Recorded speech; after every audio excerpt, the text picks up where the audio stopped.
குழந்தைகளிடத்துல சின்ன குழந்தை, அந்த குழந்தைகிட்டே மார்க்கத்தை சரியா சொல்லிக்கணும். இது இணை வைத்தல், இது அசிங்கம், இது பிதஅத், இது தப்பு, இது பாவம், இது மிகப்பெரிய தப்பு, இது அல்லாஹ் மன்னிக்க மாட்டான், இது ரொம்ப தண்டனைக்குரிய விஷயம்.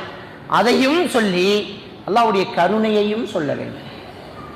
நம்மாக்கள் விடக்கூடிய ஒரு தவறு, புள்ள வளர்க்கும் போது இறைவனை வில்லன் ஆக்கிட்டு போயிட்டே இருக்கிறோம். நம்ம பிள்ளைகள்கிட்ட சொல்ற விஷயம் என்ன தெரியுமா?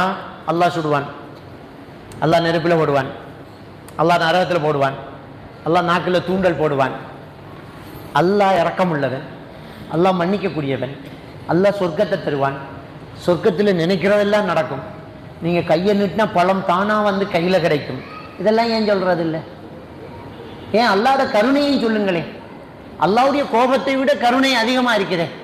அப்போ நம்ம பிள்ளை வளர்க்கும் போது இஸ்லாம் சொல்லக்கூடிய அந்த அல்லாஹ்வுடைய இரக்கத்தை, அல்லாஹ்வுடைய கண்ணியத்தை